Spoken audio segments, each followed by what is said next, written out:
Now. 2 balls and a strike to count on Taylor. Reyes fires, swinging a drive, deep left field. This is way back. Welcome up. Chris Taylor. Hi, everyone, and welcome into DodgerHeads Live, presented by DodgerBlue.com. My name is Matthew Moreno, and joining me tonight is Daniel Starkand, which, Daniel, things have obviously slowed down for the Lakers now for, a couple months, maybe a little bit longer. Dodgers are off tonight, so how are things going for you? How was the day? Yeah, I was just, watching a little tennis right before this just because I was, obviously, like you said, no Dodgers and not a whole lot else going on. So I guess, the baseball season is long and they play a lot of games, but we sit here on the nights that they don't play games and we're wishing that they did have a game. So a little bored, but I guess this will, keep me going for an hour or so talking Dodgers with you. Yeah, definitely. This is a big week coming up, and we're going to definitely get into all that. I want to say thank you to everybody who is tuning in live on Facebook, YouTube, and Twitter. Hawaiian Kara, I see you in the chat. DJ Jesse, BC was commenting early. We kind of set this stream up about 40 minutes ago, and so it sent out a notification, everybody, and I came into the chat a few minutes before we started. We actually started the live stream, and I saw that there's a bunch of comments in here. People had been going. So I feel bad. Thank you to everybody who stuck around and waited for Daniel and I to come on here. If you're watching via YouTube, just a reminder to please be sure to hit the like button on this video. Also subscribe to the YouTube channel, ring the notification bell, all that good stuff. If you're not on YouTube with us, totally fine, but set some time aside, come subscribe, check out the different videos we have up. It's been a big weekend. The Dodgers have been at home. Blake's been at the stadium getting a lot of post-game and pre-game interviews. So all those are up. It was Lakers weekend, if you will, during the Rays series. And so we got a lot of that stuff up as well. And also, if you're listening to us on podcasts, we want to say hello to you as well. And be sure to subscribe and rate the show and all that good stuff there. We're available wherever you can get your podcasts, Apple, Spotify, Google, all that good stuff. Real quick, just the plan for tonight is Daniel and I, we're going to kind of briefly recap the Rays series. And since Daniel runs Lakers Nation for us, we'll also touch on a lot of the Lakers stuff and some overlap, which was fun to see. We're going to discuss the latest Jason Heyward news that came out today. And like I said, also look at the week ahead. There are big NL West implications on the horizon. Dodgers and Diamondbacks both off today. Padres picked up another win. You may have heard the Dodgers and Diamondbacks have a 4-game series coming up that Daniel and I will certainly touch on. And of course, as always, we'll leave some time at the end to answer your questions. But a reminder that if you are on YouTube and you want us to answer something right away or discuss a different topic, Super Chat is the way to go. Not only will we put that up on the screen for you and for everybody to see, but they help our channel grow. And we certainly appreciate that. All right, Daniel. So let's get into things. Dodgers, we're going to focus a little bit on the Rays series, but if you want to go back a little bit further, they swept the Mariners, took 2 of 3 from the Rays, 6-1 on the homestand. Rematch of the 2020 World Series, got off to a historic start with Shohei Ohtani, walk-off grand slam to put him in the 40-40 club. Dodgers lost the middle game before clawing out, the rubber match of the series to take 2 of 3, like I said. There's a lot of good things throughout the weekend, some bumpy parts. I know Joe Kelly kind of drew the ire of a lot of people over the weekend. Like I mentioned, the Dodgers celebrated the Showtime Lakers and Kobe Bryant, in 2 different, every game basically against the Rays had some sort of Lakers or Kobe Bryant theme. But let's real quick go to Ohtani. You and I haven't had a chance to be on since he joined the 40-40 club. Mm-hmm. Obviously that was coming. It was no surprise, but to do it with a walk-off grand slam, could you have I know Joe Davis was saying if Hollywood script writers tried to present that, to pitch it for a movie, people wouldn't buy it. Yeah, it's, pretty crazy. Like you said, you couldn't have wrote it any better than that. And it is Shohei, so it's you're not super surprised. You half expect him, to do stuff like that, and he always seems to find other ways to make history or to do something he's never done before. Which for a guy who's done basically everything is hard to do, but he makes it look easy. And now I guess we could say the 50-50 watch is on. It's crazy. It feels like the season is coming to an end, but then every time I look at the calendar, it's oh, we still got 5 days left in August. So it's oh, he has all of September to do this, but he does still have those 5 days in August as well. So he might be like at 42 by the time August ends, and then he only has to do 8 and 8 in September. So it'll be fun to watch and monitor. This is only his first season in Dodger blue, and he's already doing this. So I'm not only excited for the months ahead, but the years ahead as well. Yeah, and if he does get to 50-50, he'd be the first player in MLB history to do so. Even 45-45, that would also put him in a group of his own. But of course, 50-50 is a little bit of a nicer, round numbers in both of those categories. You mentioned, there are still games to be played in August. The Dodgers are off tonight, but starting Tuesday, they have a 3-game series with the Orioles. We're going to get into that. And then right after that's a 4-game set with the Diamondbacks that will technically bleed into September. But you mentioned the time left in August. Is there a certain number of home runs you think Ohtani needs to get to before September in order to really threaten for 50? The thing with him is he hits them like in bunches, like kind of like we saw over the weekend. Like he was kind of cold for a while, and then he heats up just like that and hits 3 or 4 in a weekend or something. So honestly, I think where he's at right now, 41, like even if we were out on September 1st, like he would still have a good chance. I'm pretty sure he has 9 in August right now.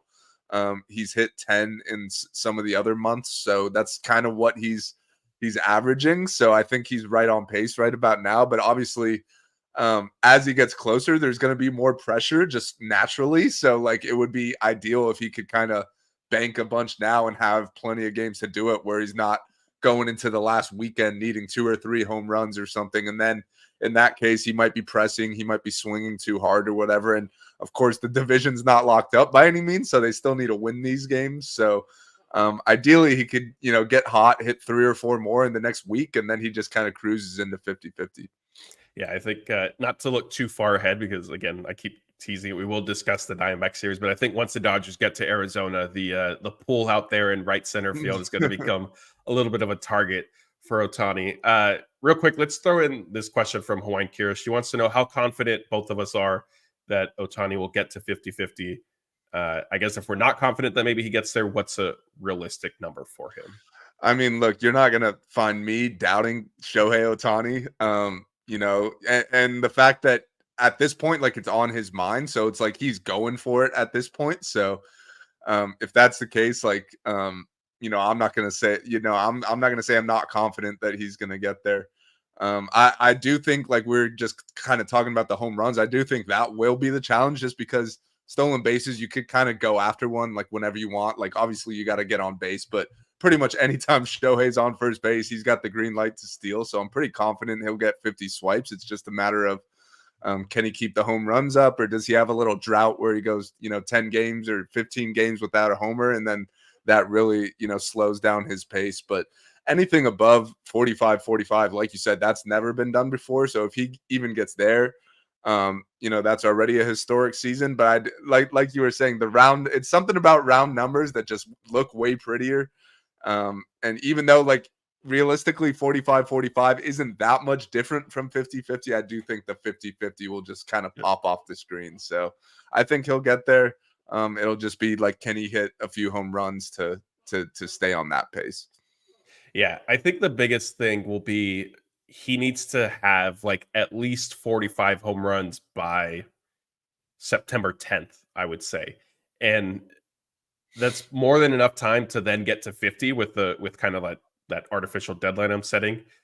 I think to your point, we might see him though, if it's, going down the final week of the season, the final 10 days, and he's 2, 3, 4 home runs away. Is he going to start pressing and, coming out of his shoes a little bit? And we've seen it kind of at times. I know his stats with runners in scoring position have sort of fluctuated and have been a big talking point, but it wouldn't surprise me. And it's human nature, right? You get that close and you want to reach the milestone, you kind of press a little bit. And so that's where I could see it certainly becoming a little bit of a challenge for him. I think ultimately he might end up with 47 or 48 home runs and 52, 53 some odd stolen bases, something like that. And then next season he could maybe do a 50-50. You can't go all out in the first year, because then next year will be a little too challenging. But we'll see. It's definitely going to be something fun to watch. Obviously, Ohtani hits well at Dodger Stadium. They still have 3 more games against the Orioles this week before they go on a little bit of a road trip. So we'll obviously be monitoring his 50-50 chase. So we have our first super chat of the night from Zip Code 0. Thank you for this. They say, is this Kershaw's last season knowing that Ohtani is coming? I'm assuming that knowing that Ohtani is coming means in the pitching standpoint. Daniel, is there any scenario where you see this being Kershaw's final year? Look, I think, as he said so many times, like he kind of goes season to season and evaluates where he's at the end of each season. And I think right now we've only seen him for a handful of starts, but he's kind of shown that, hey, I could still pitch at the big league level. Like he's obviously not the guy he once was, but he's always been elite at preventing runs. And that's kind of what we've seen so far. Like we'll see what the next month kind of holds, like if he could finish it out strong.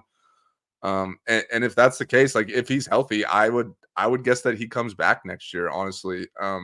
And I think he's got like either a mutual option or a player option on his contract. So the Dodgers have basically said, hey, if you want to come back, it's right there for you. And I do think, considering he went through that whole shoulder rehab, like I don't know if he necessarily did that for like 10 starts. Like it feels like as long as he's healthy, I think he's going to give it one more year. And, like this comment says, with Ohtani coming back pitching and all the other, guys they have coming back, that they obviously have a chance to compete for another World Series, even just sitting here now, not knowing what other moves they're going to make. So it's hard for a guy, a competitor like Clayton Kershaw. It's going to be hard to pass that opportunity. I know he's teammates with Ohtani now, but, if they could be rotation mates, as you call it, I think that would be something he would want to do as well. So we'll see about the health. But if it was, if I was a betting man, I would bet on him coming back next year. Yeah, I think, like you said, health is obviously the biggest question here. If he, were to not, whether his shoulder or elbow or something, like I don't know if he would want to kind of climb back up that hill again, whether it was surgery or not. I do think, though, that if the Dodgers win the World Series, I think he sails off into the sunset riding that high. I don't know, even if he is healthy, I don't know if he would want to, I want to say risk it, because Kershaw, like he is a competitor. And, I think that's why we've seen him at his age be able to come back from a significant shoulder surgery. I mean, I've said, look, any shoulder surgery for a pitcher is significant. It doesn't matter if you're 22, 32, Kershaw's age. Like if you're a pitcher and you're having surgery on your throwing shoulder, that's significant. So to come back from that at his age, considering everything he has already accomplished, like it would have been theoretically like easy for him to say, you know what, like I have, my kids are getting older. There's like, it's harder to take them out of school in Dallas. Like I'm ready to just retire. But he does have that burning desire. And I think that has fueled not only his return, but like you said, like he actually can still pitch. And that was, I know what Jeff and I, and you did as well. Like we're kind of sort of hanging on to and banking on, look, last year certainly did not end pretty for him at all. Like I get that. Like it was awful. But before Kershaw got hurt last year, he was in discussion, arguably the favorite to start the All-Star game. Yeah.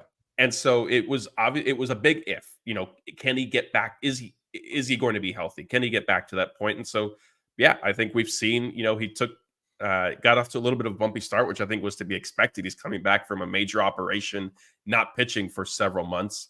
But yeah, what we've seen from him now is certainly encouraging. Zip Code 0, that was my long-winded way of saying, I think, I don't necessarily think this is Kershaw's final season unless the Dodgers win the World Series.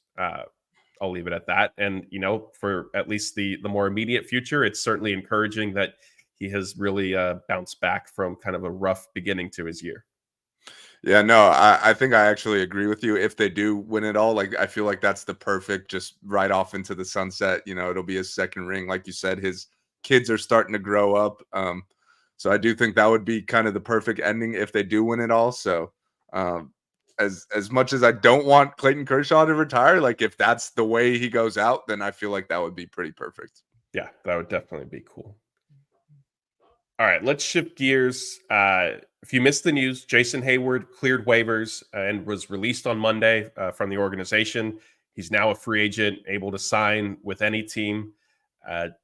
Daniel, I know you and Jeff did a live breaking news video the day that the Dodgers DFA'd Heyward last week. Have your thoughts or feelings toward that decision changed at all over the past few days? I wouldn't say they've changed, just because I think my overall thoughts, and we talked about this at the time, like you said, like it was like we felt it was the right move, but we were just kind of, our surprise came from the fact that the Dodgers actually did it. And I do think, now it's been a week or whatever it's been, you kind of see how the roster has come together. They're obviously, playing really good baseball. Everyone's been producing, and there just wasn't really a role for him, like outside of the clubhouse leadership type stuff, which I know everyone, keeps harping on, but there is a lot of, veteran type guys in the clubhouse. So it's not like the clubhouse is going to fall apart because Heyward's not there. So my thoughts haven't really changed. Obviously it's a bummer for him just because who knows where he's going to end up, if anywhere at all. Like this could be the end for him. And also obviously when you're on a team that's about to compete for a World Series, to not be a part of that, can't be very fun. I know Freddie spoke on it as well. So tough situation, but I do think at the end of the day, it was the right move. And when you're a team as good as the Dodgers, when you have that much talent on the roster, you're going to have to make some, tough decisions. And that's just kind of what happened here. Yeah. I've been surprised multiple times now with this. One, like you alluded to, is I just didn't see the Dodgers making this decision with Heyward because of the clubhouse presence and how much that was valued and his influence there. Two, he is obviously very close friends with Freddie Freeman, and the Dodgers, I think, typically, Barnes has had a little bit of a resurgent season this year, if you will, but we've seen the Dodgers basically kind of, I don't want to say appease their stars, but take care of, stars on the team in that regard. And look, Heyward signed a minor league deal last season and then earned his way onto the roster and had a great year. So credit to him for that. But there is no denying that he signed with the Dodgers to begin with, in large part because of Freddie Freeman. Freddie Freeman has been on record that as soon as Heyward was released by the Cubs in 2023, that he right away went to the Dodgers and started kind of planting the seeds. And then they were working out during the offseason and kept, following up with Andrew Friedman. So it surprised me that, it is out there that Freddie and Heyward are very close friends. And so I didn't think that they would necessarily do that. But yes, from a roster standpoint, like it did make sense. Like just, Heyward pretty much only plays right field, even though a day or two before the DFA, they had him taking fly balls in center field. And Dave Roberts said, yeah, it's just to kind of give us some options there. It just wasn't going to be a fit. I think all of that being said, though, the easy solution would have just been to delay Chris Taylor's return by like a week. I guess the first sort of indication that wouldn't necessarily be the case was Dave Roberts during one of his pregame interviews on the homestand before the Heyward news came out, sort of unprompted said, mentioned Andy Pages and September 1st as being the guy who would kind of come back up. So maybe we should have read the tea leaves a little bit more. I know with Dave Roberts, sometimes the stuff he says isn't with injuries isn't always accurate. But yeah, so that surprised me. Then I was also a little surprised that he then didn't get claimed off waivers. And I know that if a team had done that, they would have owed him the prorated amount of his $9 million salary for the year. But I mean, look, we're almost to September. Like, I don't know how much that would have necessarily been. I'm assuming it's going to be less, I guess, or I'm assuming that total is still more than probably what the minimum would be if a team signs him at this point. But that surprised me a little bit. Did you expect him to get claimed, or did you think he would clear? I guess I would say no, just because if he doesn't get claimed, then obviously, like you said, you could sign him for the minimum. So I guess the only risk would be like if someone else claims him. But I guess, I don't know. I feel like there's like whispers around the league where it's like teams catch wind, like, hey, no one's claiming this guy. We don't need to bother. And then obviously also like with a veteran like Jason Heyward, like I don't know how, what his thoughts would be if he gets claimed by like the Cincinnati Reds or something. Like, I don't know if he'd be rushing to get on a plane to Cincinnati, or you could probably name 20 cities that he probably doesn't want to go to right now. So I feel like, with veterans like him, like, they just go unclaimed and then they could kind of choose their next team, or who knows, maybe he doesn't even want to join a team this late in the season. That, that would be kind of awkward or whatever. So not totally surprised he didn't go unclaimed. Now I'll just be curious to see, does he even catch on with another team? Because if he's going to be, eligible for the postseason, that would have to be before September 1st. He would have to sign his new deal. So, the clock's ticking there. He's got like 5 days or whatever. So I'll be curious to see, are we going to have to, be playing against Jason Heyward in the playoffs, or is he just going to be kind of hanging out, maybe rooting on Freddie and his former teammates? Yeah, that'll be definitely interesting to watch. The other sort of layer to this is the clubhouse stuff, and we've alluded to it a little bit with his close friendship with Freddie Freeman. Freddie did tell Fabio Nardai of The Athletic and Mike DiGiovanna of the LA Times that, it's decisions like that aren't up to him. It's obviously in the front office's hands. But Freddie also sort of revealed that to the best of his knowledge, there really hadn't been much contact between Heyward and now his former Dodgers teammates. Freeman did say that, they've texted each other maybe 3 times and then made some, I don't want to get the direct quote incorrect, but alluded to that those 3 text messages being more than basically anybody else in the clubhouse had heard from Heyward. A little surprising. I can understand from Heyward's standpoint if you're upset, like, you're out of a job right now. And so I can get that, but I wouldn't have guessed that would have necessarily been kind of the result. Miguel Rojas also came out and said, that's going to take the Dodgers a little bit of time. I mean, he was generalizing and speaking for the clubhouse, but say it's going to take them some time to really kind of understand that decision and move past it. Are you worried that there might be some lingering, like, clubhouse, I don't want to say rift, but something kind of in amongst players where, they obviously are either shocked and or upset by this? Mm-hmm.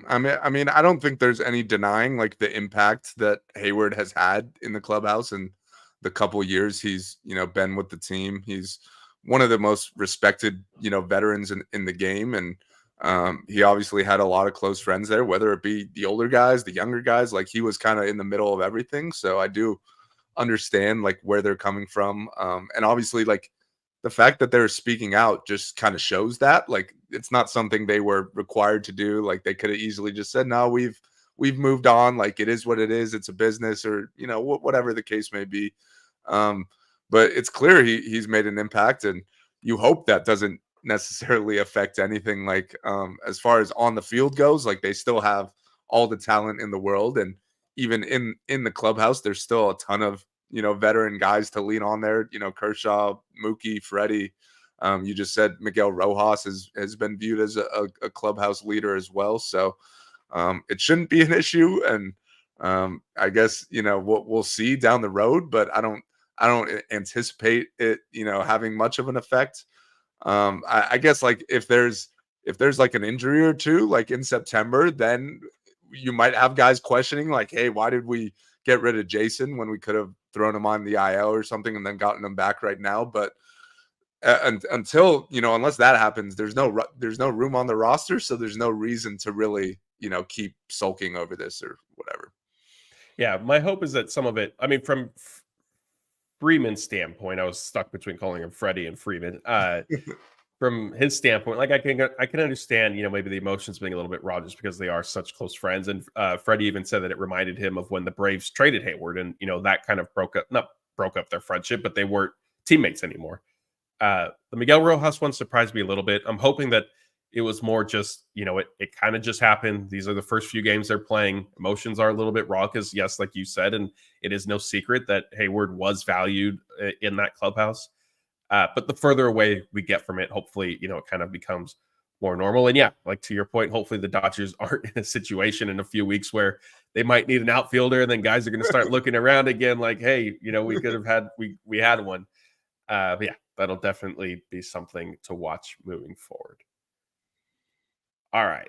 Our next topic is the suddenly resurgent, not suddenly resurgent, the NL West, as it says here on the banner, if you're watching on YouTube, is absolutely the top 3 teams at least are on fire. The Rockies and the Giants, we don't need to necessarily worry about them right now. If you haven't had a chance to read our standings update on DodgerBlue.com, definitely be sure to check that out. The gist of it is the Dodgers have the best record in baseball right now and are 3 games up on the Diamondbacks. Padres are now 4 games back of first place in the NL West, and that's factoring in their win tonight against the Cardinals. This week's stretch of games, Dodgers, like I mentioned earlier, play 3 with the Orioles before starting a big 4-game series with the Diamondbacks out at Chase Field. Diamondbacks were off tonight. They start playing the Mets tomorrow before hosting the Dodgers. Padres, as I mentioned, are playing the Cardinals, and then they're going to face the Rays later this week. Daniel, I know we've been seeing, the comments in the chat all night and over different shows. Everybody wants to look ahead to the Diamondback series, and we're going to get there. Let's talk Orioles first. Like, that's next on the schedule for the Dodgers, and no opponent can be overlooked. And I know that they are struggling a little bit, but they still are a talented group that they're only 2.5 games back at the Dodgers right now. And so in theory, the best record in baseball could be up for grabs, right? I mean, it is like mathematically up for grabs right now. Yeah, I mean, that's going to be a fun series. Obviously, the Orioles are a really good young team, and who knows, like that could be someone you see in a potential World Series if you do make it that far. And like you said, with how, with the NL West doing what it's doing right now, Padres winning every day, Diamondbacks winning every day. Like, if you're the Dodgers, you need to keep pace with them. And they, to their credit, they have done a good job of that. Like, considering how hot the Padres and Diamondbacks have been, for them to gain some ground, but not, get over the hump and catch the Dodgers. That has to be a little demoralizing for those teams. So credit to the Dodgers there, but it's not over yet. Obviously, a lot of baseball left here, and some tough series coming up. And it starts this week at home against the Orioles. You mentioned the Padres are playing the Cardinals, and the Diamondbacks are playing the Mets, who I guess the Mets have been playing okay, but I'm fully expecting both the Padres and Diamondbacks to win those series. So if you're the Dodgers, you kind of have to keep pace by, even though the Orioles are a tough team, you got to beat them when you're at home. Yeah, and if you missed it, the Dodgers did adjust their rotation a little bit. Jack Flaherty is starting Tuesday in the series opener. Walker Buehler was pushed back to Wednesday. A little bit of a revenge opportunity, if you will, for Flaherty. He was traded to the Orioles at the deadline last year, struggled bad. Like, it was awful. They moved him to the bullpen, so he didn't even finish the season in their rotation. So he's getting a chance to kind of face some of his former teams. I know Orioles have a lot of young talent. Is there anybody in particular you're looking forward to seeing at Dodger Stadium this week? I mean, they're young guys. Gunnar Henderson, Adley Rutschman, and I know Jackson Holliday has been struggling, but it will be cool to watch him, a young player trying to find his way. So similar to the Dodgers, like, they have a really deep lineup. I wouldn't say like their star power at the top like quite matches the Dodgers. They got a lot of young guys who, might get to where the Dodgers stars are at in a few years, but I wouldn't say they're there yet. And I do think the Dodgers they're going to face Corbin Burns, I want to say, in the second game. So that'll be a tough pitching matchup mixed in there as well. So, yeah, I mean, the Orioles, they got a lot of young guys, and obviously you hope that the Dodgers pitching could shut those guys down. I think you said the Orioles have been struggling a little lately, so I guess you're catching them at the right time. So if you're the Dodgers, looking ahead to the Diamondback series, you kind of want to be rolling going into that. So if you could take 2 out of 3, or maybe we'll bring out the broom again like we did last week, that would be fun. But yeah, it should be a fun series. Yeah, that Wednesday game is Walker Buehler for the Dodgers, Corbin Burns for the Orioles. And I expect there's going to be 56,000 in attendance because it's the Shohei and Decoy bobblehead giveaway night. And I guess the Dodgers are doing, I'm assuming it's just one gold version, not maybe multiple. I know the last Ohtani bobblehead, they did, 100 or something, or 200 of a road gray instead of the home white. They've been teasing a gold version. I'm assuming it's just one if they're going based off of kind of like the Willy Wonka golden ticket type thing. So yeah, that could be an interesting game. Buehler did trend up a little bit in some regards. He said he's tired of saying it, but he does feel like he's getting closer, and this is the closest he's been. So that'll be interesting to see if he struggles. There's going to be a lot of fans there that might unfortunately let him hear it. So hopefully, to Walker's point, he will be back on track, if you will. The schedule is what it is. If all things were equal, though, would you prefer that maybe the Dodgers played the Orioles Monday, Tuesday, Wednesday, were off Thursday before the Diamondback series? Or do you like the off day now, play the Orioles, and then just keep rolling straight through into Arizona? I mean, I think you'd rather get the Thursday off day just to kind of reset your bullpen and have your top guys ready to go. But it is a 4-game series in Arizona, so it's like you're going to have guys, some arms for some games and won't have others for others. So I don't think it makes that big of a difference. And I will say, I guess, like the Dodgers will be traveling less than the Diamondbacks, who are, like you said, they're playing the Mets, so they're going to be flying across the country, whereas the Dodgers are just going from LA to Arizona, so they'll have a slight advantage there. And also, the Diamondbacks were off tonight, and then they're playing the next three. That's actually a home series for the Diamondbacks, so they're at home also. Okay, scratch that. Then Yeah. I must have read that wrong. I thought that was in New York, so never mind. Yeah, no, I mean, the point's still. I agree with you. I think in a perfect world, you would have played tonight, Tuesday, Wednesday, been off Thursday, and then go in Arizona. The wraparound series, those are. I didn't realize that it was one of them. Every year, it's hard because the schedule for the next year's season comes out in August, right? Like we're in the middle of getting through one year, and they're saying, here's next season schedule. So when it comes out, you kind of look at it, you see, okay, like some interesting games. You see that it's a wraparound series, and at the time it sticks out as just like, oh, like those aren't common, obviously, and so you don't think anything more of it. And even 2 months ago, we weren't really thinking much of that series necessarily, and now here we are.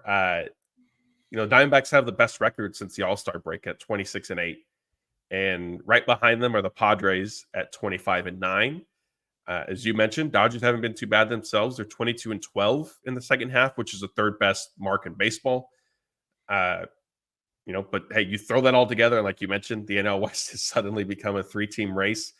And you brought it up, and that was one thing that I wanted to point out to you when we were discussing this is credit to the Diamondbacks and Padres for, I just mentioned their records, for having the two best records since the All-Star break. They've been playing well. There's been, I think, a healthy share of good fortune mixed in with crazy comebacks and things like that for both of them. But hey, they're winning the games. You said it, though. The Dodgers have not lost their lead in the NL West. So, one, that's a testament to them playing well kind of from the outset and building a big enough lead that if these teams go on these crazy runs, you still have a cushion. But two, even when it did seem like, 3 weeks ago, stuff was, the Dodgers maybe lost 2 of 3 or 3 of 4, whatever the case was, they kind of found a way to stabilize again and go on some winning streaks. They have been in first place in the NL West this entire time that the Diamondbacks and Padres are doing this. Like, I don't know if that can, I can't like stress that enough. And I feel like as much as people are saying, oh, the Dodgers are in an NL West race now, like, yes, that is true. And I think you would much rather have a bigger cushion than they do. The flip side is if you're the Diamondbacks and the Padres, like, how do you feel? You've gone 26-8 and 25-9, and you're still not in first place in your division. Mm-hmm. Like, that's you're fighting an uphill bet. Like, wouldn't you almost feel like, what else do we have to do? Yeah, no, and they have to pretty much keep playing at the way they've been playing to even have a chance, and obviously that's not sustainable. Like, they're if they've been playing at 120 win pace since the All-Star break or whatever, like that's going to slow down eventually. And I do think like this weekend series, like it's kind of a chance for the Dodgers to deliver the knockout blow if they go in there and take 3 out of 4, or I don't want to say 4-game sweep, but if they were to do that, then this is the last 2 times these teams are playing in the regular season. So if they could end that series with a 5 or 6 game division lead, then that's going to be really tough to overcome in less than a month's time if you're Arizona. So it'll be a good test. I feel like the Diamondbacks have kind of had the Dodgers number going back to last season in the playoffs, of course. But this is a chance for the Dodgers to kind of go in there, take it to them, maintain their division lead. Like right now, Arizona's best player, Ketel Marte, he's on the IL. Like, I don't think he'll be back for that series.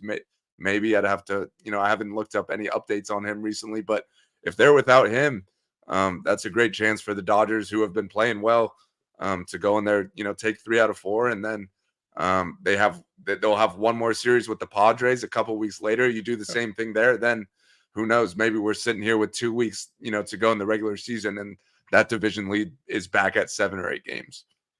Yeah, and I think you mentioned it. The Dodgers, it's just the one 4-game series with the Diamondbacks. That's it, and then 1 3-game series with the Padres next month.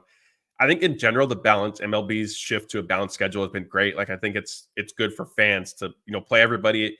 and it just brings, I think, more parity and literally more balance to schedules and leagues and teams and stuff like that. But part of me wonders if, MLB is looking at it and thinking, kind of kicking themselves, because in a normal year before this, the Dodgers were probably playing the Diamondbacks 2 more times and the Padres probably 2 more times. And given how the NL West division has become a 3-team race, like, it would be more entertaining. Like, it would be better for baseball if they could hype up more of these matchups, right? But yeah, I mean, it's pretty much, putting all your marbles into this weekend, and then when the Dodgers and Padres, who knows? At that point, I mean, look, the Padres are in 3rd place, and I know that they're competing for the wild card, but who knows what the division sort of looks like by that point. So it'll be fun to definitely see the wraparound series stuff. Like, well, here, are you ready to, and again, I know I stress we can't look past the Orioles, but we're going to keep one eye on the Diamondbacks right now. Are you ready to make any sort of series prediction for that? It's tough just because the Diamondbacks do play really well against the Dodgers, and the way they've been coming back late in games kind of worries me, just because we've seen the Dodgers, the back end of the Dodgers bullpen hasn't exactly been lights out recently. So that could kind of be, a recipe for disaster there. But I do think overall the Dodgers are kind of playing the best they have in a while. Their full lineup is back. Guys in the rotation, Gavin Stone has been pitching really well. Kershaw has had a few good starts. Even Bobby Miller is coming off a good start, which we got to see more of that. Like, I'm not getting too excited there, but I do think the Dodgers, should go win 3 out of 4. I think that should be the goal.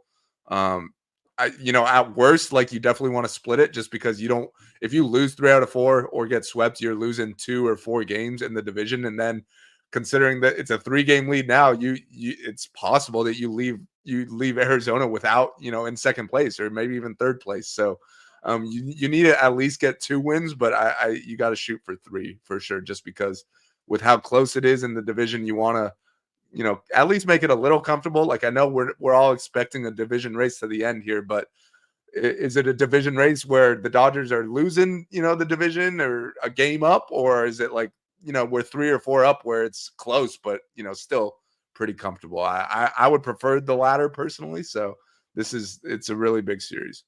Yeah. I'm not sure. I think they end up splitting.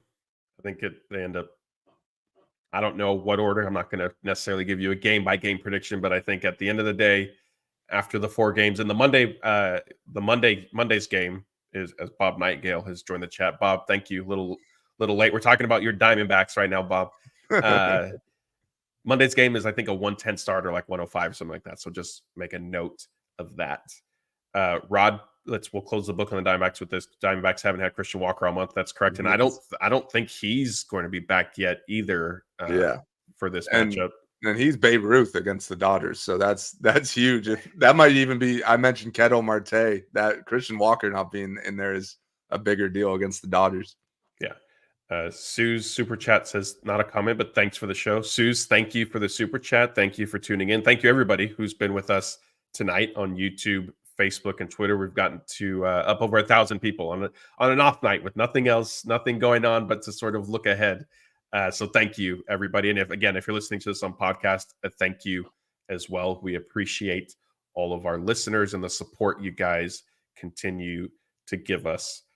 All right. Well, let's turn it over now to everybody. We'll do some questions. Just as a reminder, if you could start it with the word question in all caps, that helps Daniel and I pick it out. While we're waiting for these to populate, Daniel, let's go back a little bit to this weekend. Did you have kind of a favorite aspect of the Lakers celebration that the Dodgers put on? I mean, I thought it was cool seeing all, not all of the Showtime team, but six or 7 of them were there. And we had video up, but they threw out the first pitch and they were all like right down the middle, great pitches. So that was pretty cool, just because you never know with basketball players. They're always it's a toss up if they're gonna actually be able to throw a baseball or not, or just look like they've never done it before in their life. So I thought that was cool. But to me, the highlight was Sunday with Kobe's family there and giving out those jerseys, which my my roommate was at the game and he came home with one. They're really nice jerseys. Pretty good material. Like as far as giveaways go, that's probably the best one, at least in my opinion. Like the bobbleheads and stuff are obviously great, but if you could get a jersey that's not only looks cool but is like good material too that you could wear to games and such, I think that's great. And his family was there. His daughter Bianca threw out the first pitch to Mookie, so that was cool. The one thing I was hoping for, and we were talking about this a little bit, but they talked about when Ohtani came, they talked about how Kobe filmed a recruitment video for him back in 2017. And then they actually used it when they were recruiting him this time around. And no one has ever seen that video. So I was kind of hoping maybe they'd play it, in honor of Kobe Day. I think it would be really cool to see just, what he said to Shohei. And Shohei said like that was probably like the coolest aspect of the whole recruitment pitch was that video. So maybe one day, maybe on a future Kobe Day, they decide to show that video. But other than that, it was a really fun weekend. Our company, we're both Lakers and Dodgers, so when we could have a crossover like that, it's always really cool. Yeah, that's all. Yeah, that's what I was going to mention. Is it's always fun when we can sort of cross promote and cross brand and all that, and help each other out with different content. I agree with you. It all of it honestly was well done. Every night had a little bit. Every game had a little bit of something. I was surprised. I didn't expect last year when the Bryant family was at the game, the Dodgers announced that they would be there. They didn't announce that this year with all the different details, so I just assumed they weren't making it up there, and so that was a pretty nice surprise. And yeah, I think I don't know if we'll ever necessarily get that Kobe video out released publicly. It would be cool to see it. I agree with you, but maybe at some point the Dodgers will sort of update and refresh kind of the different Kobe videos that they play, because this seems to be kind of a sort of an annual thing, and deservedly so. All right, so we got some questions here. David says, do you guys think the vibes in the clubhouse are high / chemistry? Has any questions or concerns? We talked about this a little bit with the Jason Heyward stuff and some of the comments that came from Freddie Freeman and Miguel Rojas.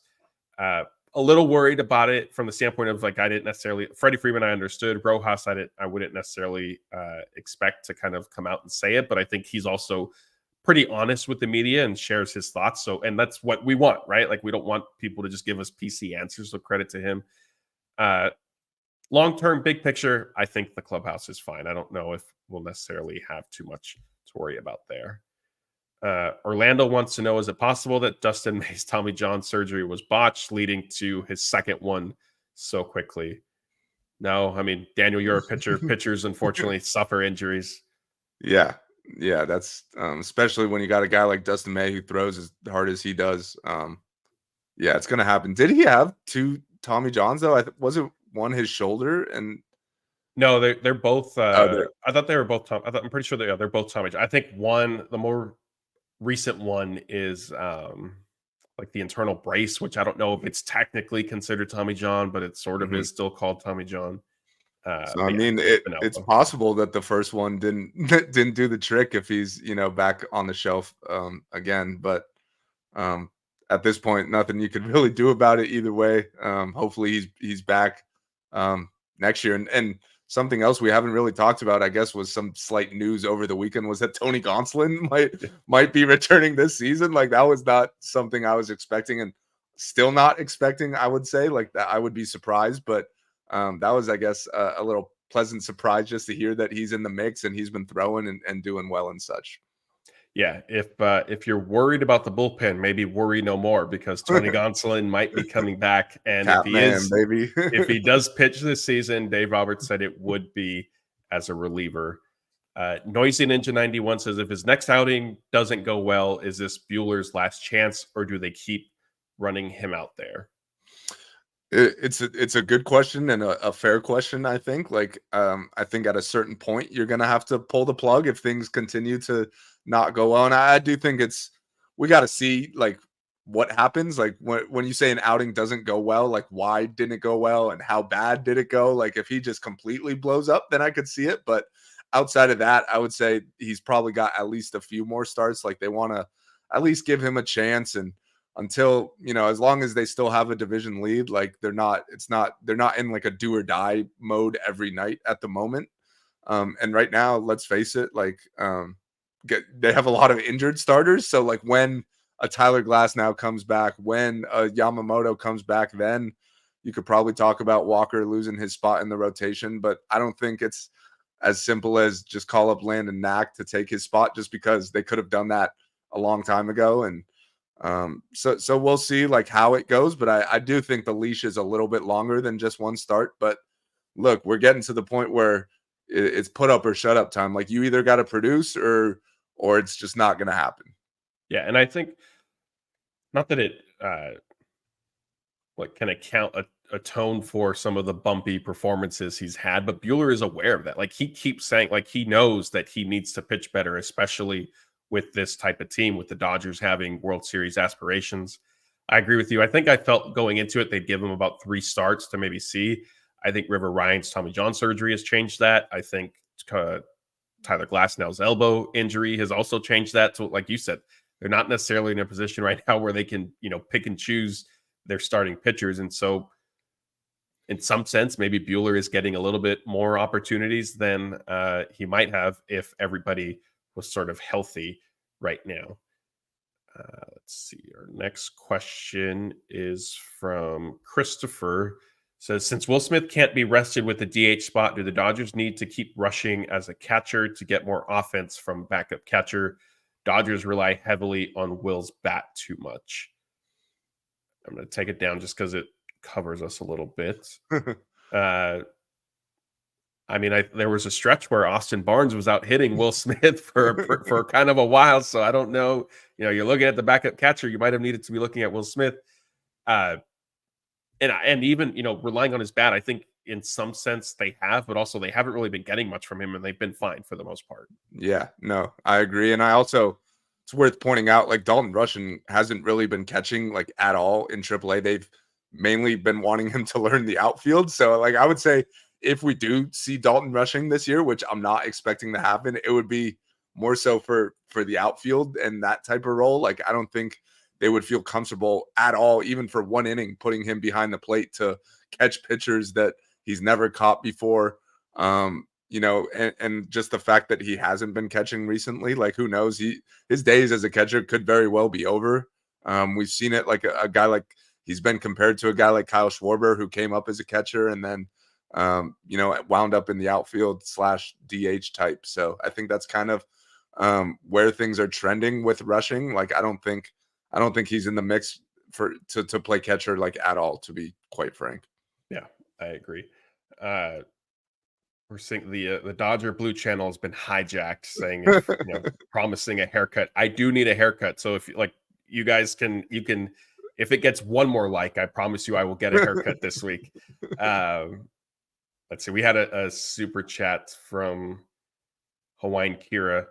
Since someone mentioned Mount Rushmore, who is on your baseball and or basketball Mount Rushmore? This is a great question. Baseball, I don't know if I really have one, just because I've never it. I feel like this Mount Rushmore is always like basketball heavy, maybe NFL a little bit too. Sure. Daniel, do you want to say yours? Are you able to put one together? I mean, like just kind of thinking off the top of my head, like I think Jackie Robinson is a no doubt guy there. Could I just do a Dodger Mount Rushmore? Like, I feel like that would be easier. Like, it would be Jackie Robinson, Sandy Koufax, Clayton Kershaw, and probably Vince Scully in that 4th spot. I'd have to say, like, there's obviously a lot of really good candidates for this, but I think those 4 kind of stick out. Yeah, I agree. That's it's definitely the right call there. David has the same one. Hawaiian Kira likes your choices. Yeah, throw your guys Dodgers Mount Rushmore in the chat, and we'll throw some of them up as we kind of go along. Yeah, Tommy Lasorda's mentioned Tommy Lasorda. That would be. I'm not sure who you take off though from Daniel's list. Like that's tough, but Tommy is definitely deserving of being on a Mount Rushmore. All right, let's see what other questions we might have. Saw a few. Jason wants to know if it's 2,000 likes while I let Blake cut the hair. There are no number of likes or super chats that we could drum up that would allow that I would then let Blake go anywhere near my hair with scissors or clippers. That's just not happening. I don't think that wouldn't be good for anyone. We wouldn't want to be seeing you on this channel with a Blake. You wouldn't see me, or Yeah. I'd finally put a hat on. I'd join you Yeah. guys with wearing hats for probably about a month with the way Blake would probably botch me up. Let's see. I know we have Dong. Kim, I did see your super chat. I'm kind of saving it for the end since it is a food question. So just bear with us here. Here, Dong is saying that Jackie Robinson does have to be on a Mount Rushmore. And I think that's both Dodgers and for baseball, like as a whole.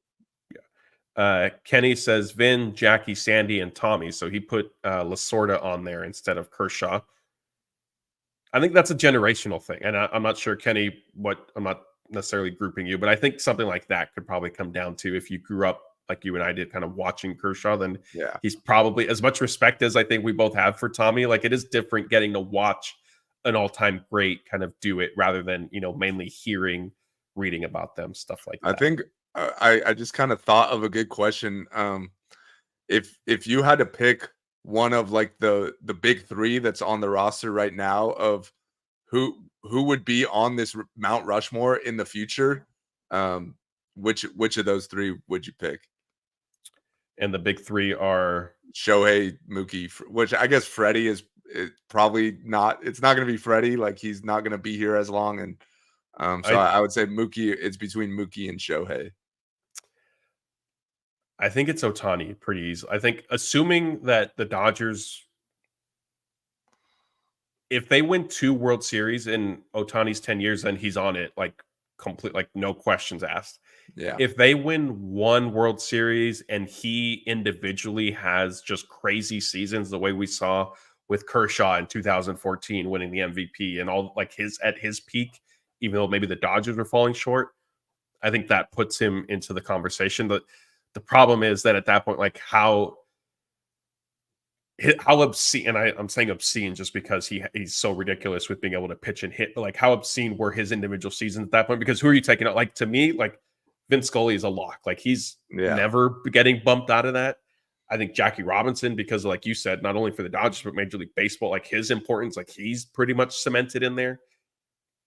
As much as I have enjoyed and appreciated watching Clayton Kershaw, I do think that there is an argument for Sandy Koufax being the best left-handed pitcher ever. So then at that point, to me, it boils down to, okay, what did Ohtani do with the Dodgers? What did Kershaw do with the Dodgers? Then you kind of compare those individual. And that'll be hard because Ohtani's a two-way player, so he has kind of an unfair advantage. Yeah, no, I agree. And yeah, like if Ohtani ends up having, 3 or 4 MVP seasons and they win a couple World Series and he goes down as maybe the greatest baseball player like of all time, which might sound crazy, but I don't like that wouldn't surprise me at all. Then I do think he has a chance. But it's a tough Mount Rushmore to crack. Like you really have to be incredible and historic to get one of those 4 guys off of it. Yeah, definitely. Let's see. Well, here's one from Joe Torre. Should Dodger fans give Buehler the Trey Turner treatment and give him a long-standing ovation on Wednesday? Will that turn his season around? No, because Dodger fans haven't, and I guess the Phillies hadn't necessarily ever done something like that, but I think that would really throw Buehler off, and you would wonder, like, what is happening? And I don't know if he wants that, honestly. Like, he's fun. Like, he's, again, not that it makes up for struggling through his starts so far, but he's not run away from the expectations or his performances, and he wants to be held to that high standard. I think that's what makes this kind of so hard to watch is it wasn't all that long ago that he was the pitcher a lot of us were picking in basically a must-win playoff game. If you said, look at the staff, you can pick one pitcher, game 7 type thing. A lot of us would have probably said Buehler at different years, like even, and I think that's kind of what has, at least for me, is like made it like, man, like you just feels bad for him. Yeah, no. And I don't, like you were saying, I don't think he would want that. And I don't think it would really help. If anything, like, I'm just thinking like from my perspective, if I was him, like that would just kind of draw more attention to it. And it's like a pity applause. Like, everyone feels bad for you. So if I like, if I was him and I know the competitor that Walker Buehler is, like he would rather have fans like, tell it to him like it is. Like he'd rather get booed when he sucks than to get a pity applause in hopes that he'll turn it around. Like I think hitting and pitching are a little different. Like I don't think an applause can get a pitcher going the same way it would a hitter, maybe, just because there's a lot of mental stuff going on when you're at the plate, and sometimes one hit could kind of turn things around. And I don't really view pitching in that same light, so I don't really think it would do anything. Yeah. All right. I didn't see any other questions, so Dong, thank you for being patient with us, and we can end with a food one unless we get some last minute questions thrown into the chat. I think Laura had another super chat as well. Did if she? we wanted to do food last. Oh yeah, she did. Okay. Well, here we'll just do this, and then we'll do Laura's. Okay. Laura's last. Thanks for catching that. Yeah. Don Kim says thoughts about Langer's possibly closing, and do they have the best pastrami in LA? So if you missed it, I caught it because Bill Shaken retweeted the LA Times article either yesterday or the day before. Kind of this long sort of interview with Norm Langer, the owner of Langer's, kind of detailing a lot of the challenges that area in downtown and MacArthur Park has kind of undercome with, unfortunate drug use and homelessness and stuff like that. Yeah, and it would be sad. Like, I hope that Langer's doesn't close. I do think that some of this was a bit strategic with getting some media pressure and attention on local government officials to maybe take action. Laura saying relocate, that idea, I did wonder about that also. Like, why maybe just move somewhere else? Daniel, have you been to Langer's? I had it one time, Okay. just because everyone, I'm like listening to ESPN LA and stuff, like they talk about it a lot. So like, I think one time I was downtown for whatever reason. I was like, I need to try this. I got a pastrami sandwich. It was, from what I remember, it was really good. So if it does close down, I think that would be a real shame. Like that's one of the landmarks, if you will, in this city, or a place that everyone loves to eat. So hopefully they could figure this out, and if they do, hopefully I'll get back down there for another taste soon. Yeah, and like the article said, I forgot what year Langer's open, but they've been here longer than the Dodgers have, which is crazy to think about that way. Like, right? Like the Dodgers, obviously for you and I, have been here before, well before we were born. So to think that there's this restaurant that I already viewed kind of as an LA icon has been here longer than the Dodgers, like to put it in those terms was shocking and not something that I'd realized. As for the second part of the question, is it the best pastrami in LA? I go back and forth between Langer's and Cantor's. I think both are very good. I think Cantor's might be a little bit better though. But, okay. I mean, it's like it's 1A and 1B. Like it's a close call for me. Yeah, I mean, I haven't had it enough to really say this. I know I see people in the chat mentioning the hat as well. I've had that a lot more than Langer's. No. I'm going to shut that down. No, we are not putting the hat pastrami in the same conversation as Langer's and Cantor's. We're not. I'm not allowing. I will end this stream before we keep going. All right, fair enough. I was going to ask you your opinion because you've had it more. So enough said, I guess. Yeah, no, we're not. Yeah, we're not doing that. Like, no, that's drive-through pastrami. We're not. Come on. Yeah, Am I Old is asking about Brent's Deli. I haven't had Brent's Deli. I know that there are other places out there, so I can only speak for Langer's and Cantor's. But anyway, yeah, we'll have to. I'm going to make Daniel do a taste test one day. I'll take you to Langer's, to Cantor's, and then you can get pastrami from the hat, and then you'll understand why I feel so strongly about this. So sounds good to me. All right, let's get to Laura's super chat. She wants to know, do the Dodgers win the division and by how many games? Yeah, I still think they do. Like I think eventually, the Diamondbacks and Padres are going to have to cool off like at least a little bit, and I do think the Dodgers, like we've been talking about, they did a good job kind of withstanding this run and, maintaining at least a small lead. So I think the Dodgers will win it by, I'll say 5 games. Like I think, it stays pretty comfortable the whole time. Like, I don't know if, I don't think they'll get caught. Maybe it gets within a game or 2, but I think they'll be able to maintain it and then win the division by 5 games. And look, it's pretty funny. Like the way things have been trending, it could very well be, the three NL West teams with the best records in the NL, like at this rate. Like with the Phillies have been struggling a little. The Brewers have kind of come back down to earth as well. So it'll be interesting. Like the difference being like either the number 1 seed or a wild card team is like, it's unfortunate that that's the way it works, but that's just the way it goes. So I got 5 games. Yeah, real quick, not to completely sidetrack, but I do wonder, like, the Phillies, you and I are focused on the Dodgers, like, it's a team we follow, team we cover, like, we do these live shows, we're ingrained, so we see the fans like going crazy over the Dodgers play. The Phillies were up 5 or 6 games on the Dodgers while the Dodgers were struggling, and they somehow like fell back behind them in the standings. So I do wonder, like, is it just that we're not necessarily in tune to all the Philly stuff, or did that somehow just fly under the radar? But yeah. Anyway, I don't. That's a complete tangent. I don't want to send us down that road. I do think the Dodgers still win the NL West. I say, excuse me, it ends up being probably by about 4 games. I think the smallest their division lead is going to get to is going to be this weekend, and it'll either be kind of 1 or 2 games type thing. Like I said earlier, I think that they end up splitting, and so that sort of becomes a wash. And then to your point, I think some of the luck, good fortune that the Diamondbacks and Padres have had maybe kind of wears off, and things even out a little bit. All right, let's see. I was trying to read this last question to see.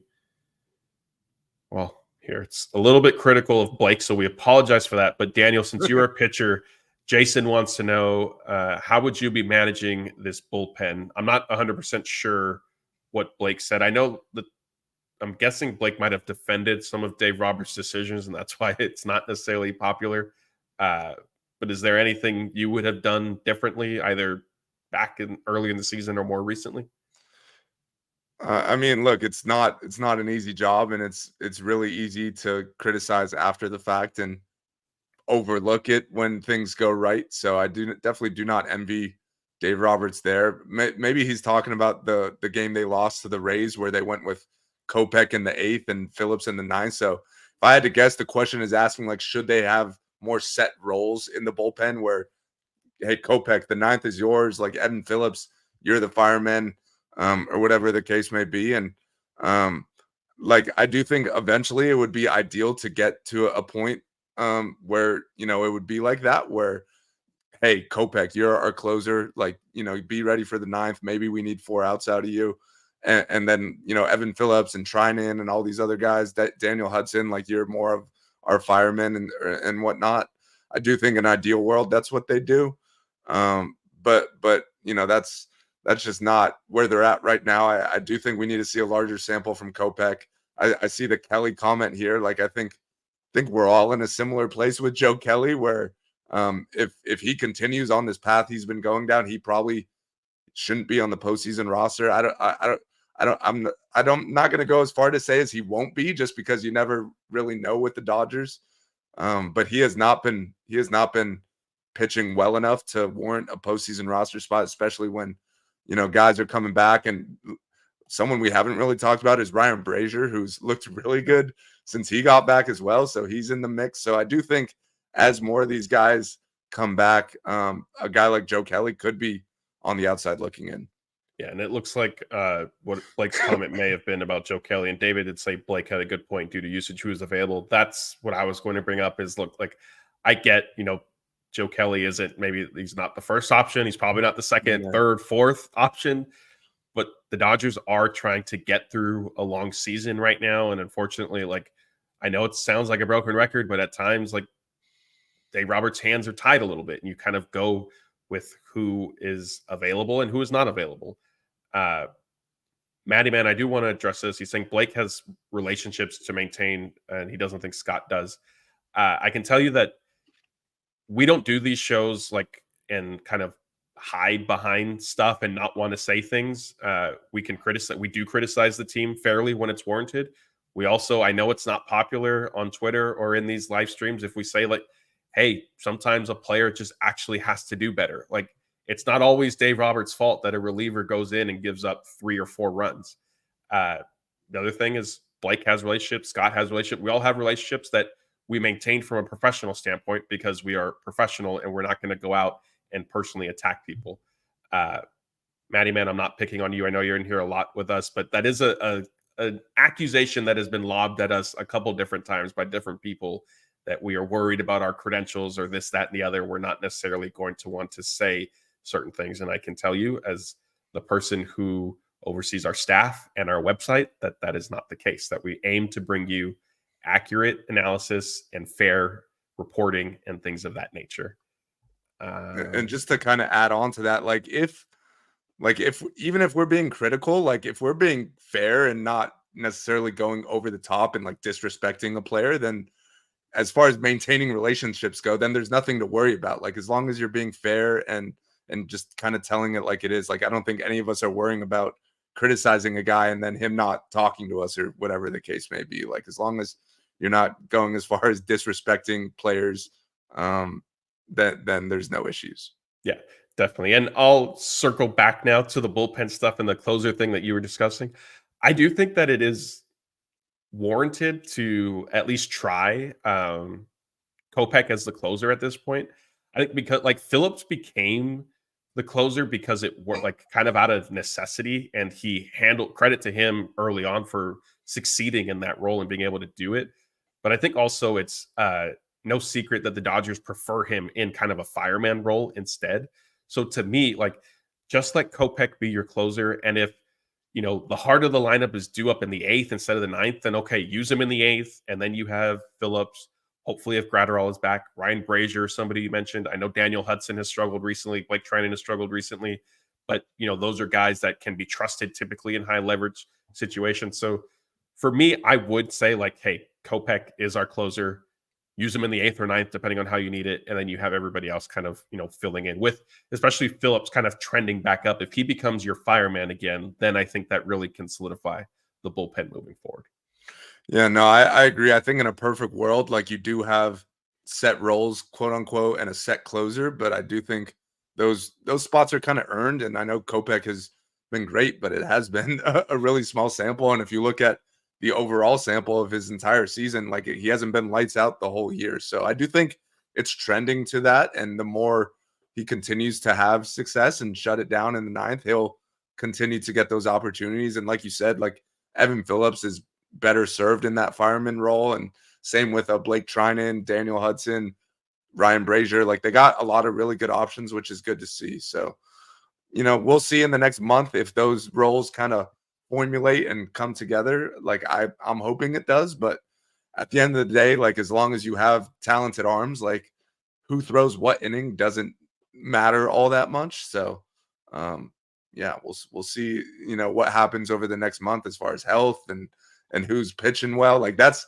the key with the, you know, bullpen guys, because they're so volatile. Like one week they might look like the best, you know, reliever in the game, and the next week they might give up 4 runs. So it's kind of like who's hot at that time, but hopefully all those guys continue throwing well and it's just kind of a non-issue. Yeah, and as Blake always says, never trust any reliever ever. Ederico is saying, based on what Matthew is saying, the Dodgers don't like to have set roles. Then pretty much Dave Roberts has been pretty open since Kenley Jansen left, that the Dodgers, you know, a closer by committee approach type thing. And however he feels the bullpen can best be matched up with the opponents, that's what they'll do on a nightly basis. Los Doriers wants to know, Brusdar Gratterall may come back soon. Could you see him as a closer? I mean, I guess it's possible, but he would have to work his way back up there. I mean, he basically has not pitched this season. His debut ended 8 pitches into it because of the hamstring injury. So I don't know if there would be enough time for him to pitch well enough in enough appearances to where the Dodgers would feel comfortable putting him in as closer. The other thing that has always been sort of the downside for Gratterall in that potential role is that he doesn't get a lot of strikeouts. Whereas if you have somebody like Kopech, if he isn't walking people and he is getting strikeouts, that's kind of a more natural fit. And then you let Gratterall kind of be one of your late game options. I think that's going to do it. I do want to acknowledge we were getting here. Truck and Cali 63 says, love the show. Thanks, guys. Thank you for that. There was other. Iris says we're her favorite Dodger show. Iris, I know you're in here with us pretty much every single night, so thank you for the support. And thank you to everybody. And I apologize, Matty Man, again. I wasn't specifically attacking you by any means. I just wanted to make sure that there is an understanding of what our goal is and how we approach our coverage at Dodger Blue and at Lakers Nation, and kind of with our entire network of websites. And I know that you guys can appreciate that. We may not always agree, but we like to have healthy conversations on these shows and on Twitter and stuff like that. And so we want to thank you all for being respectful and for continuing to join us night in and night out. We got up to 1,300 people across Facebook, YouTube, and Twitter tonight. It's a Dodgers off night. Big series tomorrow with the Orioles, and then this weekend wrap around 4 games with the Diamondbacks. Jeff and Anthony will be on with you guys tomorrow night, Tuesday, with a post-game show. And once again, that is Daniel, and I'm Matthew, and we'll see you next time.